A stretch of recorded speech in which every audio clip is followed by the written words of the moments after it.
Libby, can you hear us now? You can hear me? That's better. I hear you now. It's a little funky, but yeah. It's really funky. I can't hear anything, I don't think. Can you hear me? I can hear you, Marta. I can hear you perfectly.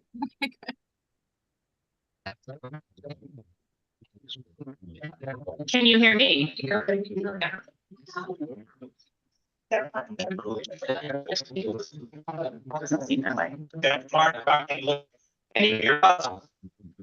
We hear your sounds, but it sounds like a garbled robot.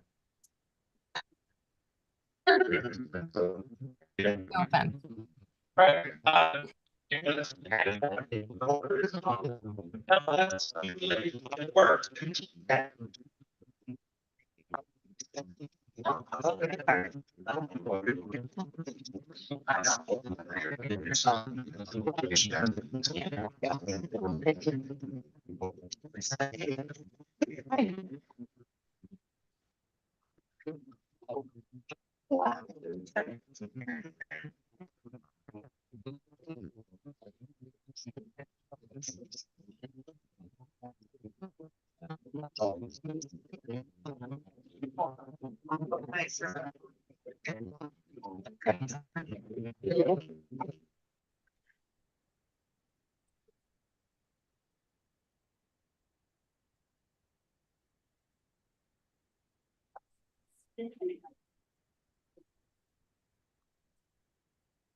Yeah.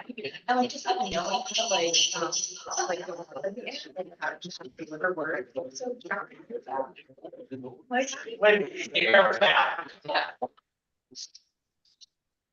that's a no.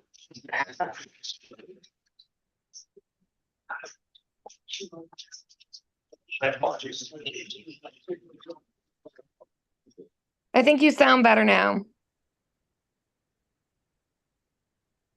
Yeah, I heard something that was intelligible.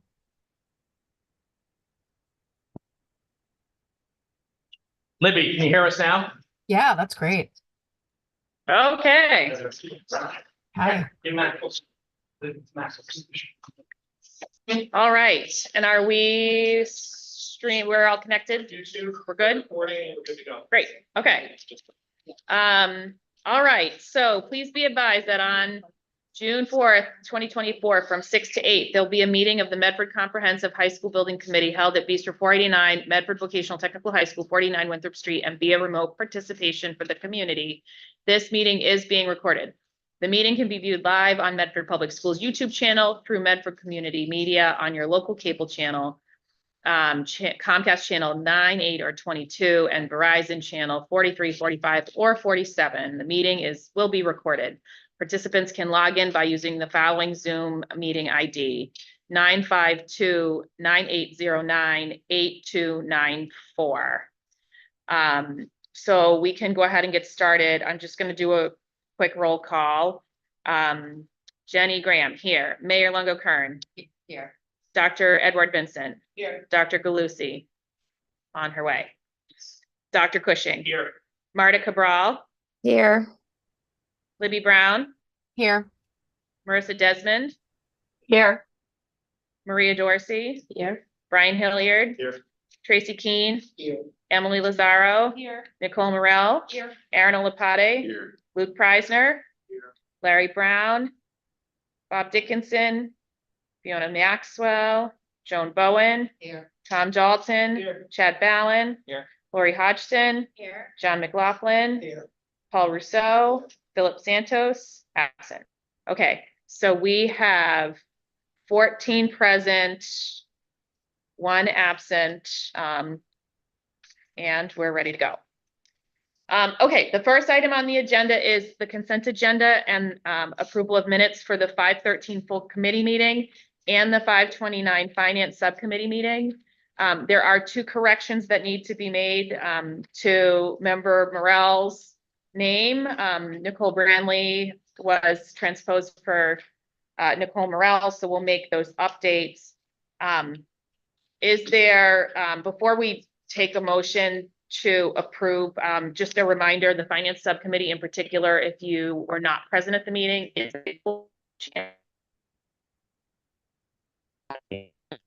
join us.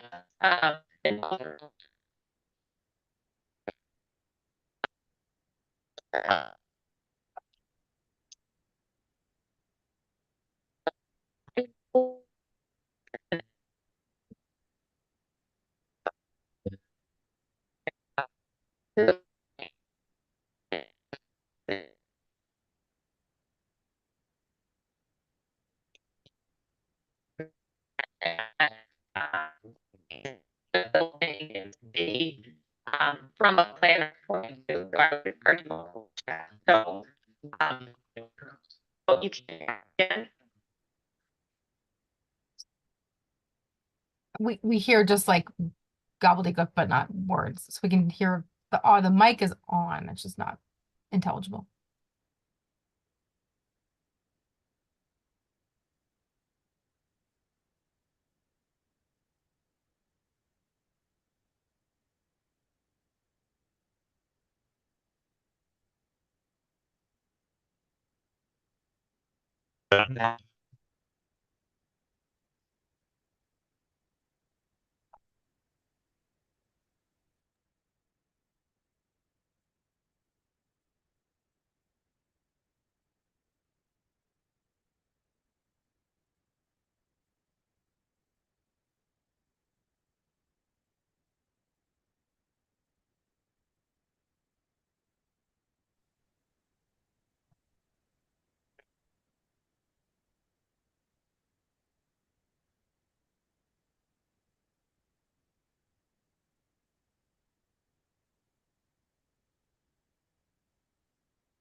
Middle, so it's a little closer. It's talking to. Can you hear us now? Yeah, that's better. Okay, move it a little, still better? Marta, Marissa, how is it for you guys? Because Sounds the same in a good way or a bad way. in a bad way. Okay. Let's see. I mean, we're lighting up, so I'm just trying to figure out.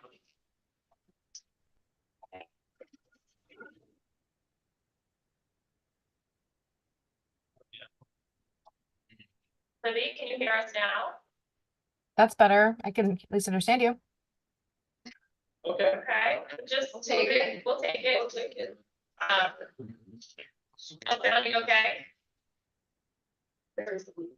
Right next to him. I'm on this computer that's connected to. It's in Right here. next to here. I said, yeah. Put it on there, right next to the. My agility these days. Yeah. metal in which case.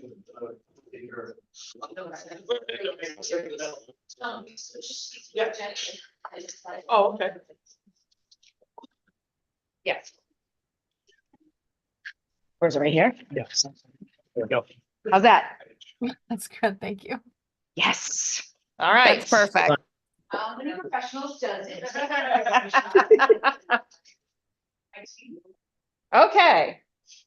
So as I was saying, I don't know what you all were able to hear, so I'm just gonna like repeat what I said. The finance subcommittee was streamed to YouTube. So if you weren't at the meeting, I would encourage you to watch. Alicia Hunt from our planning office joined us, and we had a good conversation about potential sites for the high school should this site not be the one that is desirable from a planner's perspective. So it just was like a really sort of interesting conversation. Particularly, we talked a little bit about transportation, and her planner's hat says like that transportation should not be the reason we do or don't do something with the building, because transportation can be moved to align with where the building ultimately resides. So just like good information, more sort of like fact finding and starting to engage the right people that I would recommend everybody listen to if they have a minute. There are 2 amendments that do need to be made to correctly list Nicole Morel in both the minutes and in the motion. And then other than that, I will look for a motion to approve the consent agenda. There are no other objections.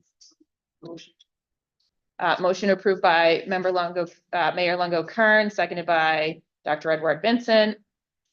Okay, roll call.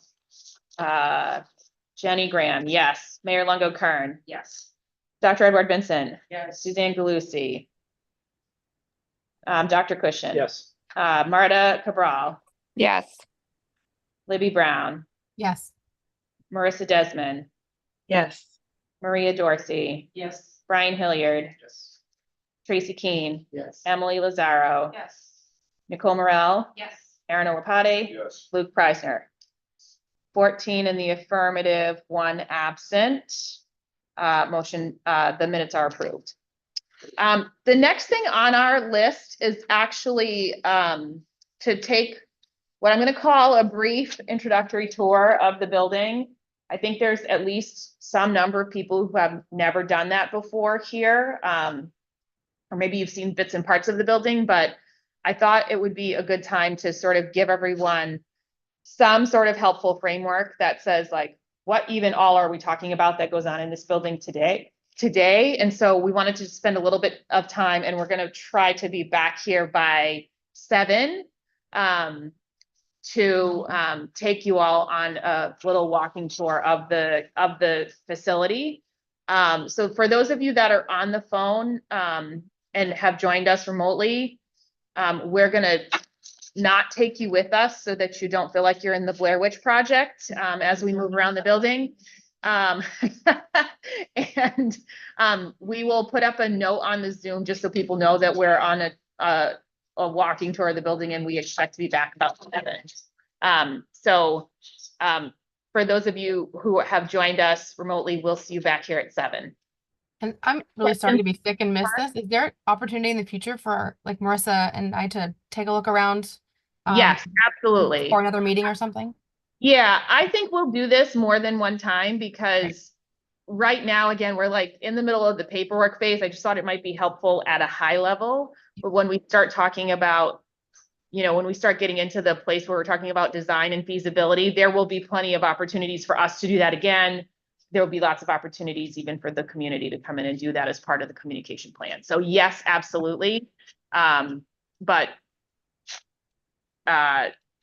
certainly if you want to come in before then, just let me know and I'll arrange it with somebody to give you a personal tour. Great, thank you. Cool. Okay, so we're gonna go on a little walking tour here. Yeah, absolutely.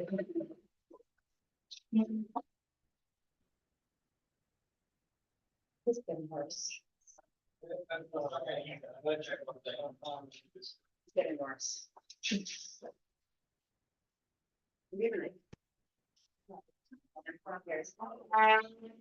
Smell gas over there? I smelled it when I came in. It's bad. It's bad.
I just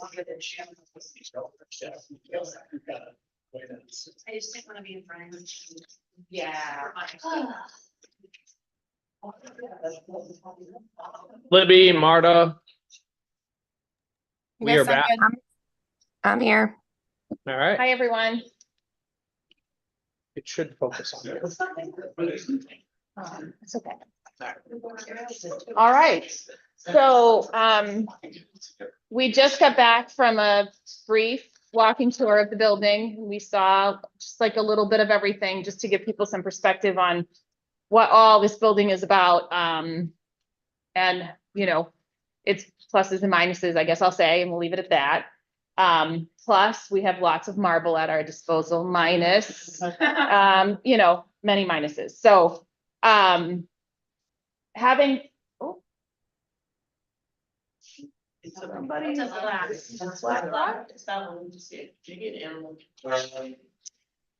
Okay, the next item on our agenda is to take a look at our Chapter 74 viability form, which we looked at last time, so it's in your packet. We sent it out yesterday. We, at our 5:20 school committee meeting, Chad and Dr. Cushing presented to the school committee about some things that they would like to see us study from an expansion perspective. So there are 4 programs, auto, electrical, cosmetology, and health assisting, that are current programs here that are space constrained. So we are, the school committee unanimously approved that we study an expansion of those programs from a space perspective when we get to the feasibility study. And in addition, the school committee approved that we study dental assisting, veterinary science, criminal justice and protective services, plumbing and HVAC, and information systems, networking, cybersecurity, all as separate vocations. So 5 new vocational programs under study from a space perspective for the vocational school as well. So the school, MSBA requires that we follow all the rules and regs that DESE has around Chapter 74 programming. So they all require licensure. They all require like all the things that would normally have to happen. They also will ask DESE to weigh in on us studying these programs. So there's a variety of criteria, including that there's demand in the area for those programs, and that the school committee is in support of studying those programs. So we've checked all of those boxes. That presentation and the vote and the minutes will be sent to MSBA with this form. But I wanted to bring this form back to you all. I did talk to our contact at MSBA this morning. We are not required to take votes on these eligibility program documents as the school building committee, but I think it's important that this group provide their input and weigh in and take a vote. So I would like to see us do that. My hope is that if you all have any comments tonight, having reviewed this, we can take a vote to approve this document as amended, and then we will submit this document. So I just wanted to open the floor in case anybody had questions, comments, thoughts about what is here before we move any sort of approval. Luke? So on page 6, specialized spaces, want to clarify, what tonight is not to have an auditorium, nor does it have a large enough space to gather students together as a community.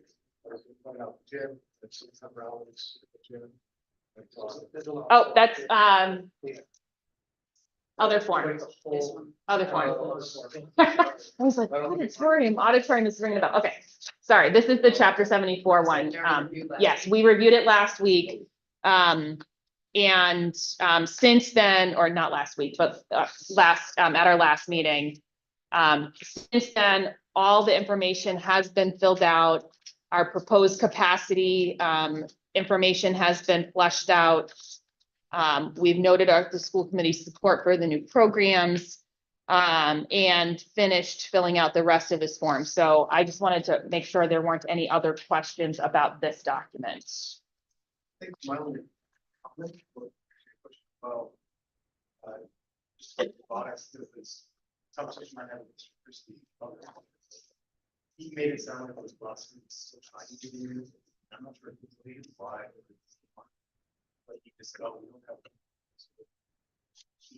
Obviously, you guys don't. More. Yeah. Just want to make sure that's out there. Chad? Yeah, there is a wait list in almost all of the, well, there's about 40 students on a wait list school-wide for all vocational programs. Mr. Christie would probably say, he has a very large shop, but because they have a lot of large equipment, but they have a max, but even if it was bigger, there's a ratio of 1 to 20, so he could take more than 40 anyways. But I think in robotics, we pretty much took everyone off the wait list, but we do still have a wait list of about 40 students. Different things, yes. Bigger community perspective, but didn't make it wrong, but at one point, weren't there other kids coming in? We did up until last year. It dwindled because our enrollment was rising. So at the same time, we took less students from outside communities. Right now, we can't take any because we're full. I don't know. I mean, if you ask me, my philosophy is if there's kids in a neighboring community that want co-ed, I want them to come here. So my opinion is that it's not necessarily preferred, but it's just the way it is now, that there's enough interest in Medford alone that we can't take it outside. Paul? Yeah, the only other issue with kids from other communities is we don't get to decide about paying for a spot. Because we don't function like a standalone vocational school, correct? It's the cheapest in the state. Correct. So we could bring a kid in and if it costs us more than the tuition, we will be allowed to charge the second district. Tensions, yes. So there's that risk of that with the calculation based on every year. There's the number, whether you like it or not. I will say though, a few years ago, I was bringing in close to $200,000 a year, which is what's kept us afloat in tough times. And even has helped us with this recent budget deficit because we've been able to pull some of that money to help the greater. So, but yeah. So, I think the other sort of thing, because we had this conversation like very early, like back in February, the first time we met, where I was like, hey guys, I need you to like really think about all these things and fill out these forms and like, we need to do a lickety split. So they haven't like kicked me out of their office just yet, which is nice. But we had this conversation and I think there's like the other variables are, you know, yes, MSBA is going to pay for a portion of the building, but we also, as a community, are going to pay for a portion of the building. And it's a much more complicated story to tell, to say, we're going to make it bigger than our students need. And we're going to pay for that at 100% because our enrollment certification won't support 2B enrollment from other districts, right? So that's sort of the balance. And so we actually sort of stayed towards like the current model of, if there's capacity, we would continue to take students like Chad does. And with the expansion, like the expansion that we're talking about and the new programming, I think we could see that again, that there's capacity across the programming, but it's a little bit hard to say, I think, but that was sort of the calculus as we were thinking about how, like the point of view to take to put this stuff together, which was like, we felt like it would be too hard of a sell to the community to say, let's pay 100% for the extra space for programming to tuition in, which may or may not ultimately sort of get us where we need to go. So that was the conversation that we had. Certainly, that is just like one point of view, but that was sort of where we landed as we put this together. Other questions, comments, concerns, Just a Maria? question. I'm not sure how accurate this is supposed to be, where the library is concerned. It does just say that it's the library with. Oh, hold your thoughts just 1 second. This is the chapter 74 form. Okay, no, you're fine. We'll get to you in just 1 second. So are there any other chapter 74 questions? And the good news is Miles got in. I saw the last name and I remember the connection. Miles was on the wait list for a short period of time. I would have to make an addition myself. Yeah, so there's a motion on the floor to approve this document by Mayor Longo-Kern. Second by Member Olapade. Oh, hold on, wait, let me go. Don't just remember everybody's name. I feel like I could almost do it, but I like wrote in my brand new notebook in the front, so I remember you all. Okay, Jenny Graham, yes. Mayor Longo-Kern. Yes. Dr. Edward Vincent. Dr. Galusi, absent. Oh, Right behind you. Dr. Galusi. Just say yes. on the Just motion say to yes. approve the chapter 74 form. Just say yes. Yes. Dr. Cushing. Yes. Marta Cabral, Yes. Libby Brown, Yes. Maria Dorsey, Yes. Brian Hilliard, Tracy Keene, Yes. Emily Lazaro, Yes. Nicole Morel, Yes.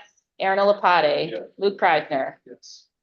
15 in the affirmative, 0 in the negative. The form is approved. Okay,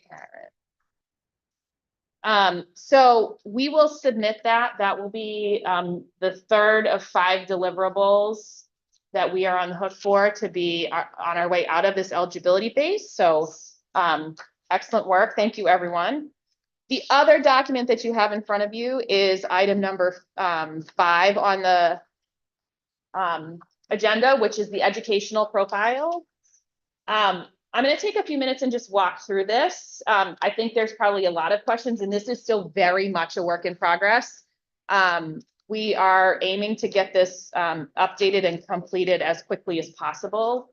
And I'm hoping by next week, we'll have something that's pretty darn close for you all to approve. But let me walk you through what's here, and maybe we can take questions like section by section. So section 1 talks about district-wide facilities as they exist right now. So this is to say, this is what is in the building right now. The chart that you see was widely pre-populated by MSBA. So they're trying to get a view of the whole entire district and the square footage space. We had to make some updates and some adjustments, particularly to the square footage that they had on file. So those have been updated. Item B is a description of how students progress. Oh, I'm sorry. Are there questions about? So the question, okay, that's why I had, how does the science lab count? Is it an addition, reno, or is that column last add or one year? Is that applicable to the entire facility? We should, actually, that's a good call. We'll put the science labs in that field. I can add that. The next one down. Yeah. So I'm just curious, what is VNA HS? Is it their form that they're pre-populated? Yes, This is yes. Whether it's vocational and academic? I'm guessing it's, yeah, the vocational piece. Academic high school. Probably the name. What's that? Was it an agricultural school at any time? It's no. Yeah. Peter and I want. We would love that. And all Maybe honesty. all their votes, they do. Yeah. I can ask and we can clear that up. One more item on the high school. Sure. I've seen SOI and other big documents, the total gross square footage. is half a square feet. I think the 330 plus the 84.5. Oh, that's- The academic space. Yeah. so that's your- And 420. just so 420. everyone's aware, these were pre-populated by them. I did update after reaching out to the architects of the 5 newer schools, those numbers to be in line with what those architects said. There were minor discrepancies up to about 10,000 square feet. Okay, so we can double check the square footage of Medford High and the vocational school. Question B really talks about how students move through the district. So this talks about they're wanting to know things like, is it a lottery? Is it a neighborhood school? How do you move from 5th to 6th? So this narrative talks about our 4 elementary schools, how many schools we have, and it talks about the transitions from 5 to 6 being a lottery for the 2 middle schools. Everybody comes to Medford High, and then it does talk a little bit about the freshman exploratory program. as well as like how students pick into a CTE program if they're desired, and then it sort of references the wait list and references our Chapter 74 form. So it's just really to give the folks that are trying to get a feel for our district, like how do students move about the district over time. Is therapeutic high school a term of art? Is it accepted term of art, or is it being used here? When I saw it, I think I could think about it for a second. Is that a commonly used term for? Yeah, it's a therapeutic day from public school day program. Yeah, that's Desi's terminology. Thank you. Other questions about this section B? Okay. Section 2, this is where you'll see sort of the, again, current state. How many classrooms are considered each of these things? So thank you to Marta and her team, among others, who went through and counted all the spaces in the building to say, like, here are all the things that are happening in this building. We will do another review of this, but this is just to sort of tally up all of the spaces that exist in this building. And then in a related question, item B talks about like, how are these spaces currently used? And there is a narrative around, as the form requests, course spaces, specialized spaces, non-traditional spaces, and class size policies, all of which are requested in the question in the form. Jenny, I have Yeah. a question about special spaces. Sure. And so I was going to point out that gymnasium accommodates entire school. But it's not listed as the specialized spaces. I know we have the theater, which accommodates south of 400. That may be the largest space, I guess, within facility proper, but certainly you have the adjoining gymnasium, which is probably used for any school line functions. Yes. Yep, we can add that. Maria? The media library. Yes. You brought it before. So this only lists the library and the CCSR, but there are multiple spaces in the library. There are Okay. Classrooms, lab, maker space. Does that need to all be? Yes. Yes, it does. So can I send this to you and have you make some edits to it and send it back to us? Okay. Thank you, Maria.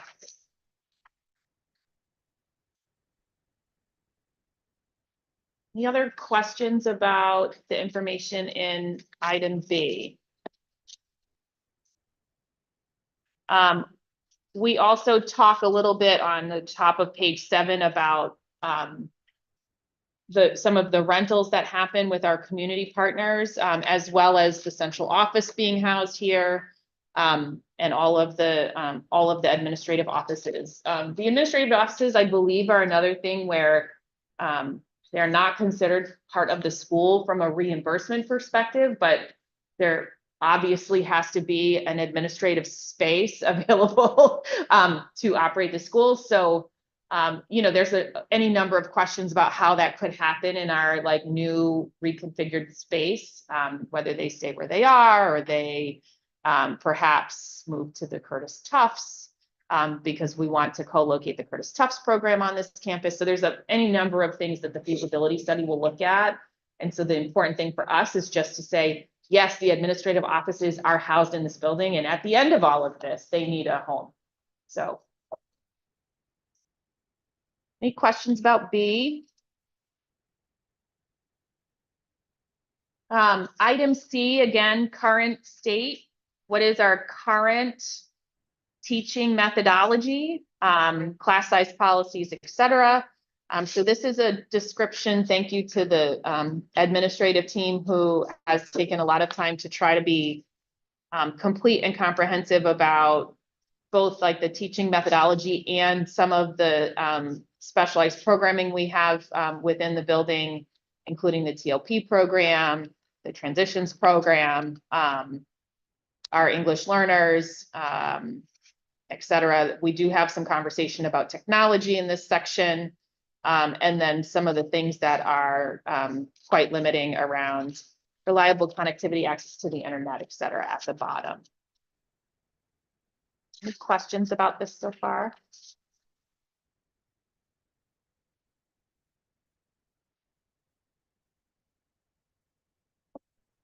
Okay. Section 3 is about what are we proposing? What is it that we want to see in this building? I did have a conversation with our MSBA contact today, and I did ask some questions about what sort of the finality of what is in this document, and she assured me that this is like a jumping off point so that MSBA can get a feel for the kind of building we're envisioning.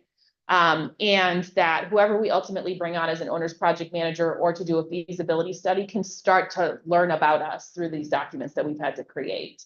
And the reason I was asking is because I did have a chance to go to Arlington, and perhaps sometime this summer we'll try to schedule another tour with them.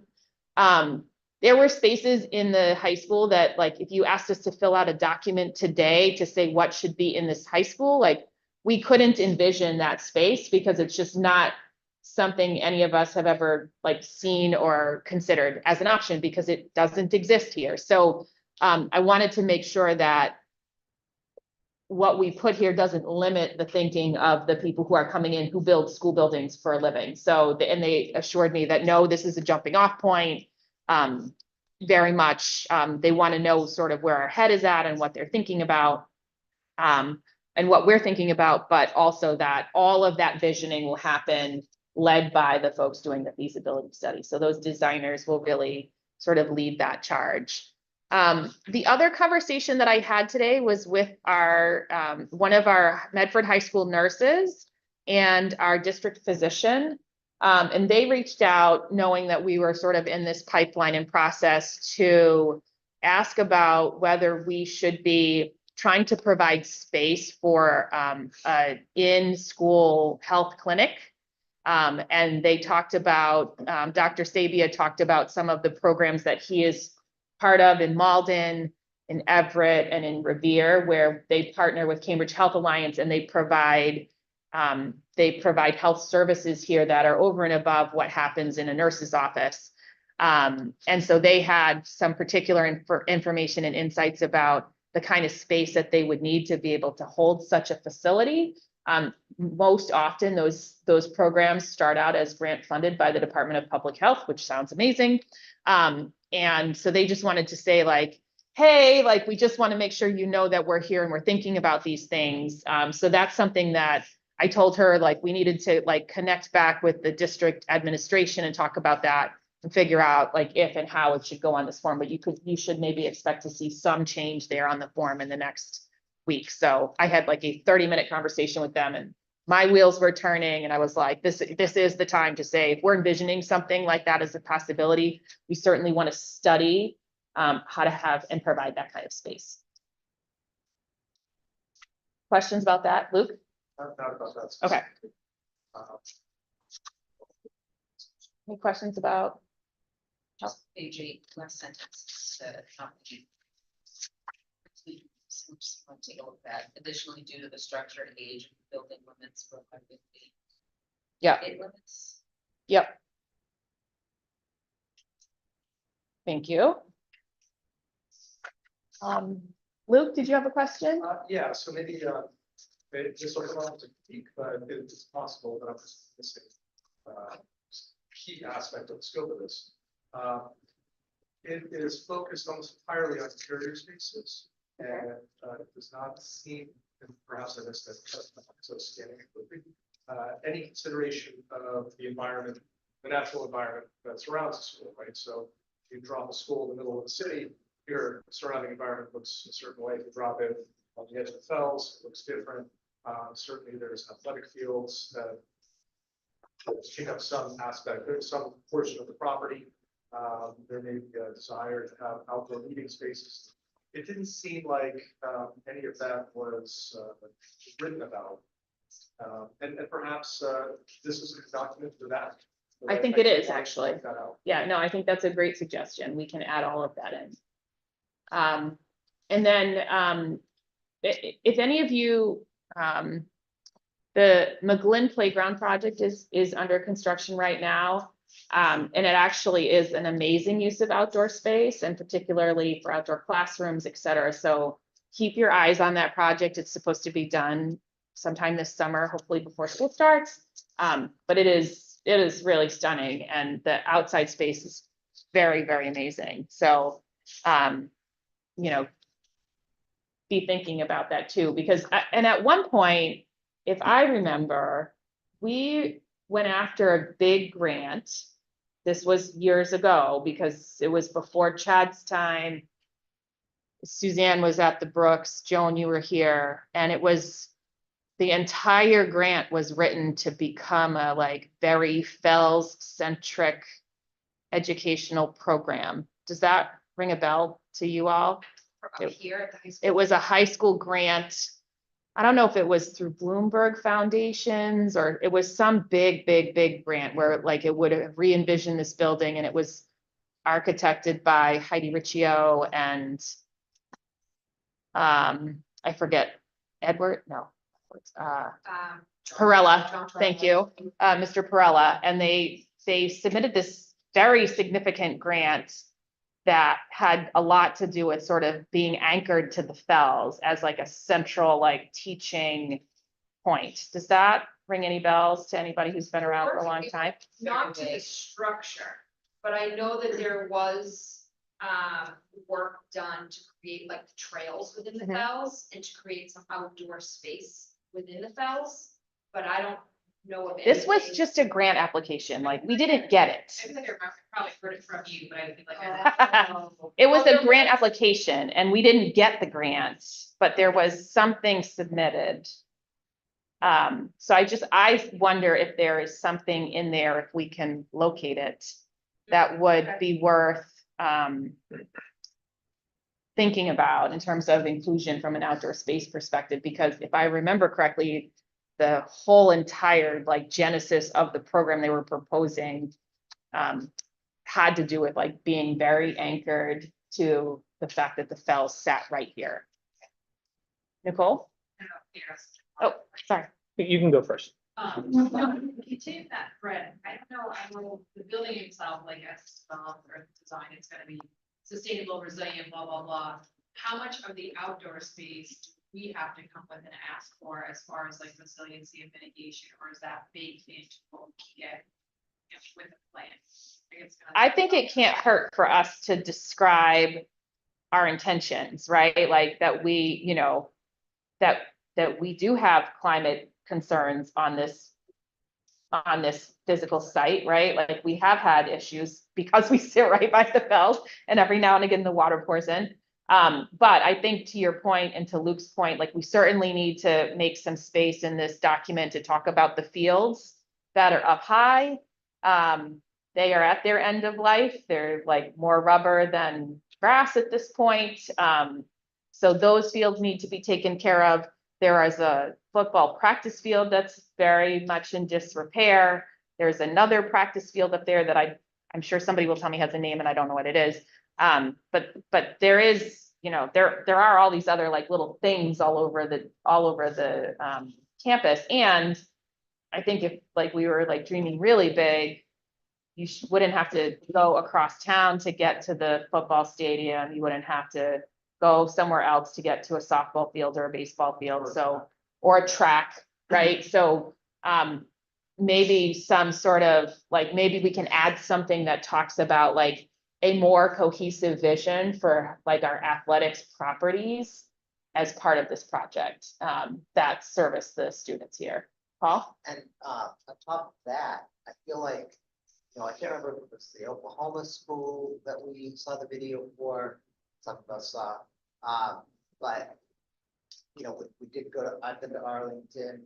I drive by Waterhouse High School being built right now. And I drove by Winchester's when they were being built. And all of these schools seem to have something in common, that school is the walls and the maintenance fields.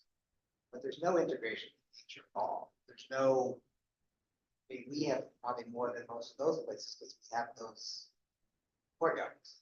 And I just feel like, while intentional spaces for the classroom do seem important, like, I just feel like students should like walk through the doors of a school building and then be completely encapsulated and it's time to walk out the doors. Like nature, granted, the climate's getting hotter, but there's no integration with nature at all. Like there's no intention that the students are in and out of the building in any way. In any Yeah. of those schools that I described, they're very much kind of clinical. Mhm. And I don't know if we have any good examples of schools that like integrate with nature, but if we're going to have that, we need that described as a goal. Perhaps the visions. Originally, West High School was open, meant to be open campus, open, all over. So I don't know how to. I think there's Luke? security concerns though. Oh, yeah.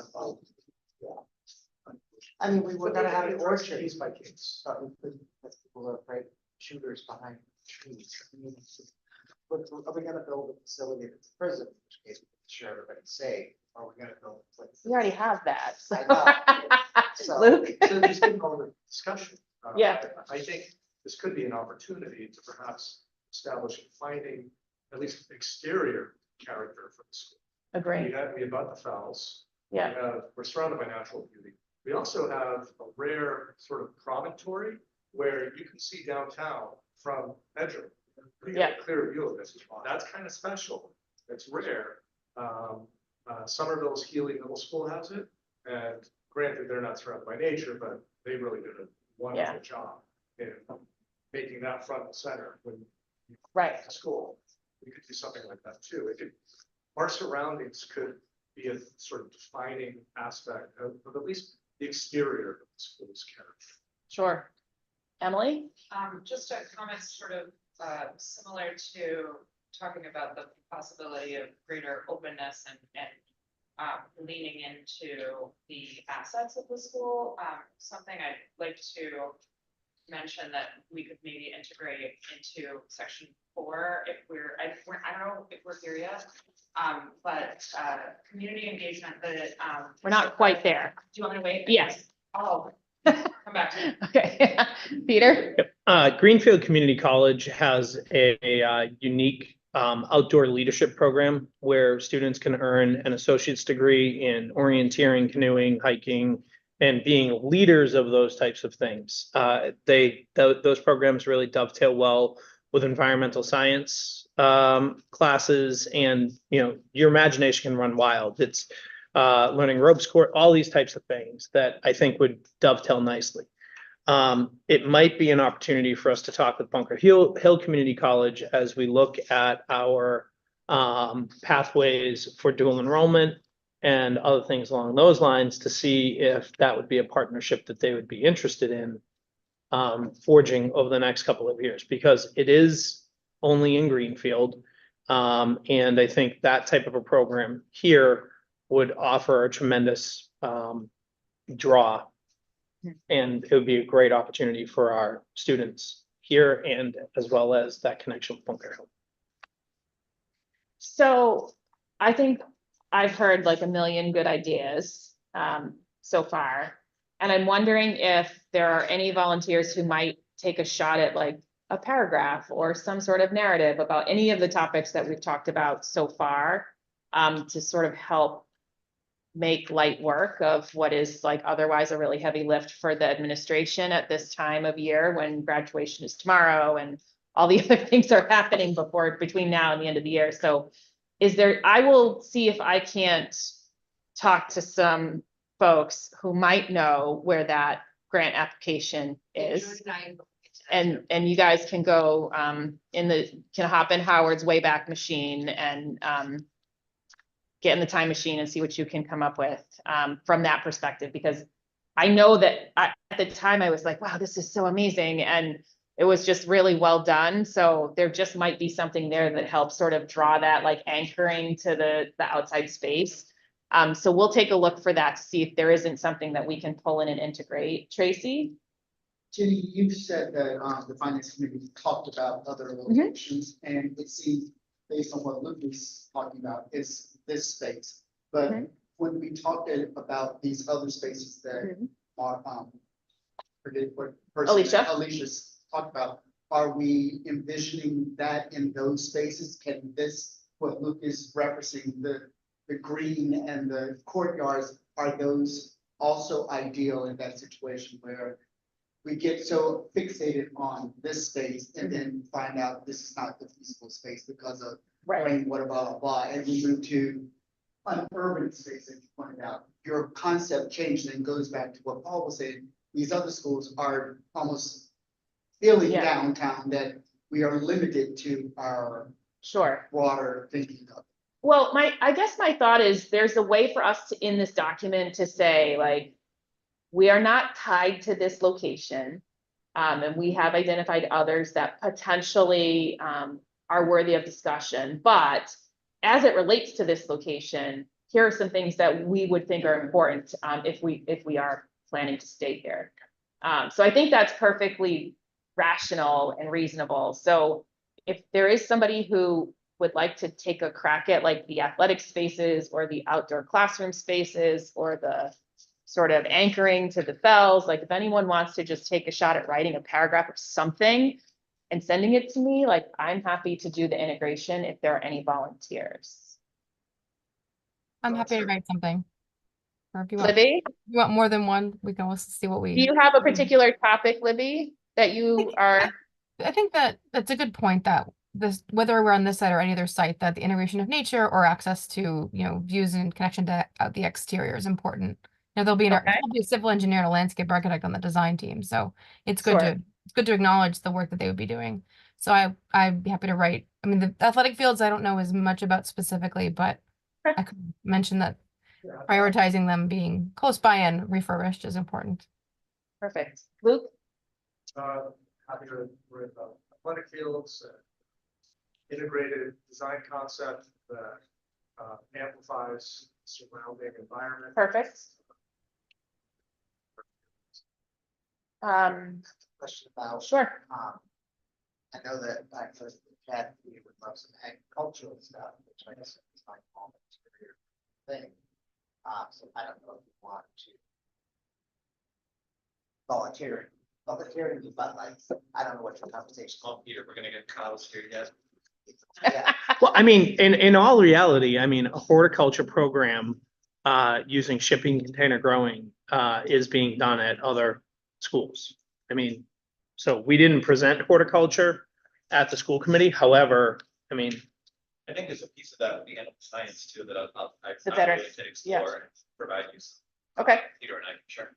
Okay. Tracy, the other thing that I'm thinking about is like the very active conversation about the arts that we are having in the community at this very moment. And wondering if there isn't something that we should be adding about sort of like how we're envisioning like the artistic spaces, and if you might think about writing something about that. Anybody else? Maria? I just wanted to circle back to when you were talking about healthcare. You brought up Cambridge Health Alliance as possibly being a partner and needing space. And I know that we are also contracting with Elliott Services for Yes. mental health Yep, and yep. counseling. Would they also? That came up as well, as like having space for that as well. Yeah. It was like a really exciting conversation, and I was like, what about all the other schools? And they were like, slow down. Yeah. So Maria, I think the other space that like could require or like do with a little bit of love would be the library space. Could you take a crack at that? Okay. the other Peter? thing, the other thing too is a few years ago during COVID, an organization out of Boston Architectural College called the TIDE Eval, Trauma Informed Design Evaluation. They developed a tool to really evaluate schools, and this group is doing a lot of work with the Uvalde School District to really work on that school district and to really understand space and how a space may impact students' trauma. I think throughout this process, it's a Boston-based group. It would be wise for us to at least reach out and see. They did an analysis of the Andrews School as part of their developing the tool itself. So.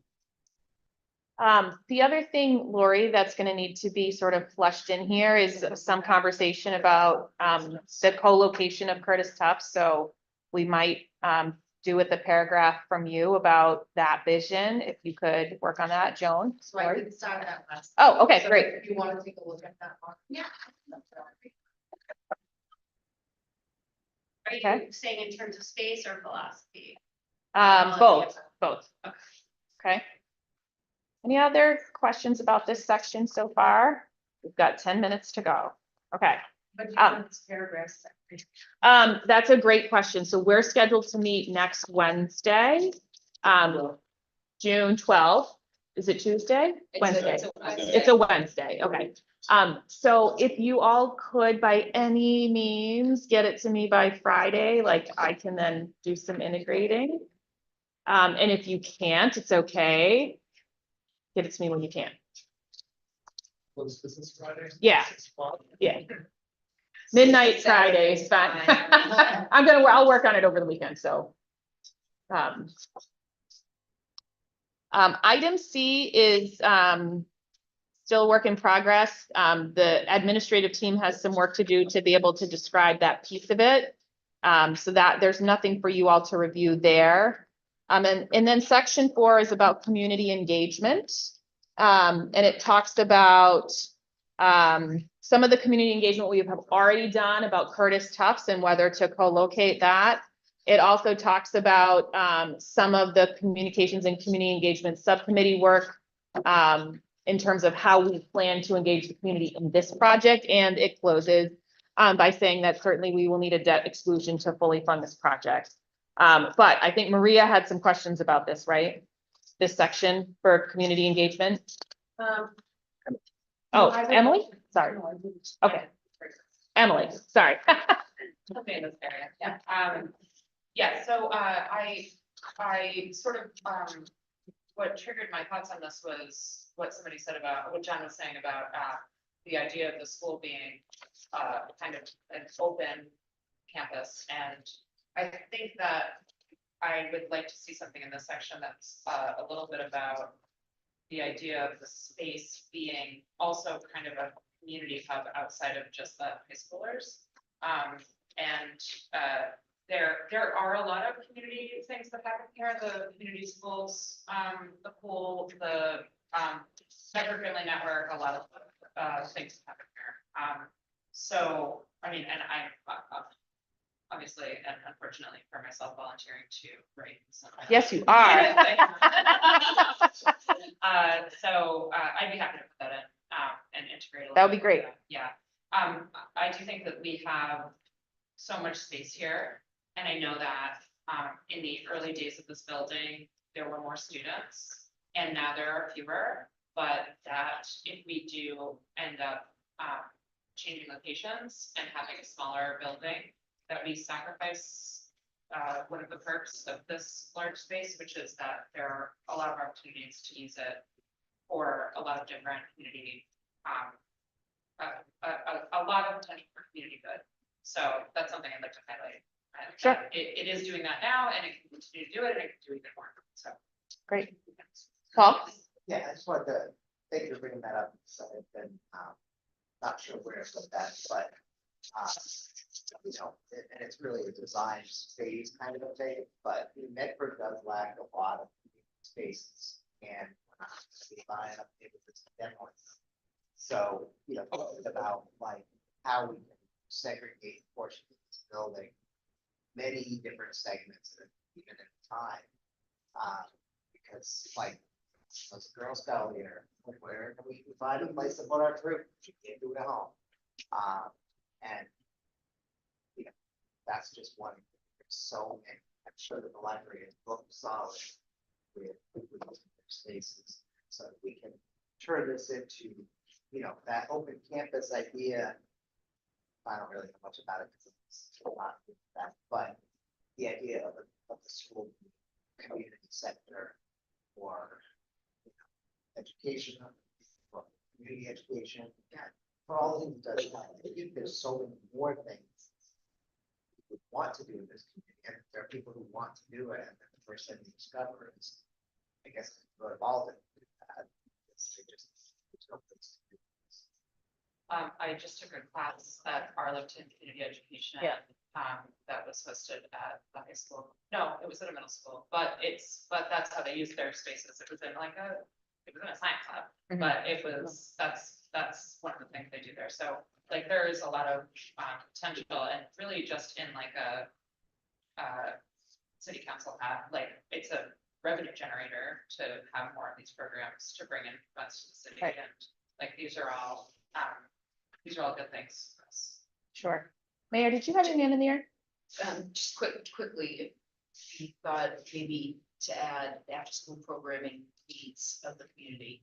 Just, it doesn't have to be a full paragraph, but somewhere state a line on how desperately we are in need of space. Yep. Double some space and use that. Luke? So for this one, section 4, for A, actually has some sort of feedback, two parts, Emily touched on one of them. I'll elaborate sort of my perspective. First is the sequence that the answer's given. It's a little confusing. At first, it seems like you're answering a question. It's not until you get to the third paragraph that you answer a question. I think there's a place for the Curtis County's high school, but I think it follows the more direct the establishment of the communication. And either communication subcommittee is pivotal, there's grammar there, but for communication throughout the project, that's the answer to the question. So the first point of feedback is the sequence of information is not a sequence. Yep. Not entirely compared. And then, but it can be resequenced to make sense. And then the second part is the stakeholders aren't really identified, but Emily sort of touches on it. There's a lot of external organizations that utilize the space, right? Certainly the residents are one stakeholder group, but Japanese school that comes on Saturdays is another large stakeholder group. The lacrosse league that rents the field, during the spring and fall, that's another stakeholder. There's a lot of these stakeholder groups. I don't know if you necessarily have to list them all out, but you should identify that there are non-resident external stakeholders that we would have to communicate with and engage with. If not for any other reason than just to let them know something's happening. Sure. And that's missing from this report. So those are kind of the two items. Good. No. So be a motion to lay this on the table and. Yeah, this is just a draft review, so I think we're. Review it, work on it until Wednesday. Yeah, so everybody who has been voluntold to write something, please go ahead and send that to me. I will do the integration of that information, and then we will take another look at it next Wednesday, and we'll decide, are we like feeling good about it? Do we need more time? How do we sort of balance speed and completeness? Obviously, that's always sort of the challenge, but we're on a good track, and I think that all the feedback today was really great. So thank you all for your feedback and your input. Next time we'll review this document, and hopefully we'll take a first, maybe last look at the maintenance submission that has to go in. Again, doesn't require this committee's review, but I think it's important that you all know what those questions and answers are. So we'll see how far we can get in the drafting of those answers, and then look at that as well. The other thing I wanted to do before everyone leaves, sorry, where's my schedule? We have scheduled, we have a meeting on the 12th. And then we had a subcommittee meeting that was a TBD on the 20th. That was, we then decided we would use that for the communications and community engagement subcommittee. However, I have a date with my 11-year-old nephews to take them to see the Michael Jackson musical that evening, so I cannot attend. So So, apparently all fifth grade boys go through that phase and, we are there. So, I need to move that meeting time. So I will reach out to the communications subcommittee and we'll find another time, where we can have another meeting. There are 2 meetings on the books. One in July, one in August. We may or may not need those. Maybe we can use those as like a tour date to go see Arlington or something like that.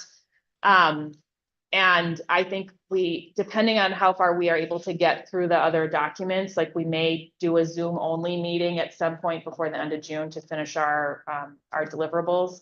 The last deliverable is actually not an action for this group to take, but it's a vote for the city council to take, to authorize the funding for the feasibility study. The mayor and I are working on that. MSBA is reviewing the proposed language that'll go up on the council agenda, probably the week of the 25th. But we'll keep you all posted on when that is. So it's the MSBA has to approve the language. The council has to vote it very specifically. But we're all on track for that. So the last piece of what we have to do in eligibility is information that we'll work with Director Hunt's office around community growth projections. So we are working on that. So there's an enrollment piece on the school side, and then there's a city piece that has to get submitted. So I am actively working with Director Hunt on that, and hopefully we'll be able to get all that stuff like organized and put into the system in short order. So we're on track. Great. Okay. That is everything that I have for all of you. So just a note to say, like, bear with us as we get through the rest of the scheduling of all of this. And with that, I think we're at the end of our agenda. Our next meeting is on June 12th. And then my goal is to set the rest of my goal is to set our calendar for the fall once the school committee calendar is set. So we'll do that, and then we'll set this calendar so you all can put it in your calendars. Is there a motion to adjourn? Motion to adjourn. Motion to adjourn by Luke, seconded by Tracy. Okay, roll calls. Jenny Graham, yes. Mayor Longo Kern. Yes. Dr. Edward Vincent. Yes. Dr. Galusi. Yes. Dr. Cushing. Yes. Marta Cabral. Yes. Libby Brown. Yes, Marissa Desmond. I think she left. Okay. Oh, okay. Maria Dorsey. Yes. Brian Hilliard. Yes. Tracy Keene. Yes. Emily Lazaro. Yes. Nicole Morel. Yes. Aaron Olapati. Yes. Luke Preisner. Yes. 14 in the affirmative, 1 absent. Meeting is adjourned. Thank you, everyone. Thank you.